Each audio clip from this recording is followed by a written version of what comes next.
ಎಲ್ರಿಗೂ ನಮಸ್ಕಾರ.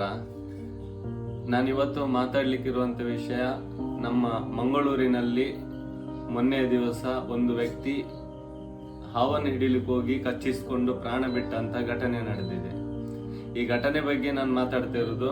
ವಿಷಯ ಏನು ಹೇಳಿದ್ರೆ, ಆ ವ್ಯಕ್ತಿ ವಿಷರಹಿತವಾದ ಹೆಬ್ಬಾವಿನ ಮರಿ ಅಂತ ಹೇಳಿ ವಿಷಯುಕ್ತ ಕನ್ನಡಿ ಹಾವನ್ನು ಹಿಡಿದು ಕಚ್ಚಿಸಿಕೊಂಡು ಪ್ರಾಣ ಬಿಟ್ಟಿರುವಂತದ್ದು. ಅವರು ಆ ಮಾಡಿದ ವಿಡಿಯೋ ನನಗೆ ಒರಿಜಿನಲ್ ವಿಡಿಯೋ ಸಿಕ್ಕಿದೆ ಇವತ್ತು.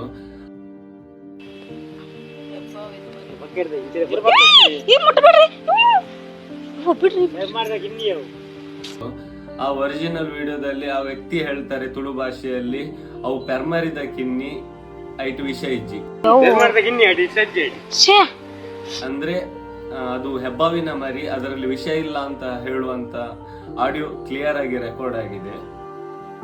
ಯಾವುದೇ ಹಾವಿನ ಬಗ್ಗೆ ಪರಿಚಯ ಇರ್ಲಿ ಇರದೇ ಇರ್ಲಿ, ನಿಮ್ಗೆ ಅದನ್ನ ರಕ್ಷಣೆ ಮಾಡುವ ವಿಧಾನ ಗೊತ್ತಿಲ್ಲ ಅಂತ ಹೇಳಿದ್ರೆ ಹಾವನ್ನು ಹಿಡಿಯುವ ಪ್ರಯತ್ನ ಮಾಡ್ಲಿಕ್ಕೇನೆ ಹೋಗ್ಬೇಡಿ. ಹಾವನ್ನು ಹಿಡಿಲಿಕ್ಕೆ ಅಥವಾ ಹಾವನ್ನು ರಕ್ಷಣೆ ಮಾಡ್ಲಿಕ್ಕೆ ನುರಿತ ಉರಗ ತಜ್ಞರಿದ್ದಾರೆ ಅಥವಾ ಅರಣ್ಯ ಇಲಾಖೆ ಇದೆ. ನೀವಾಗಿ ಹೋಗಿ ಯಾವುದೋ ಹಾವಂತ ಹೇಳಿ ಅನ್ಸ್ಕೊಂಡು ಹಿಡಿದು ಪ್ರಾಣ ಕಳ್ಕೊಳ್ಳುವಂತ ಘಟನೆ ಮಾಡ್ಕೊಳ್ಬೇಡಿ ಅಂತ ಹೇಳ್ತಾ ಈ ವಿಡಿಯೋವನ್ನು ಮುಗಿಸ್ತಾ ಇದ್ದೇನೆ.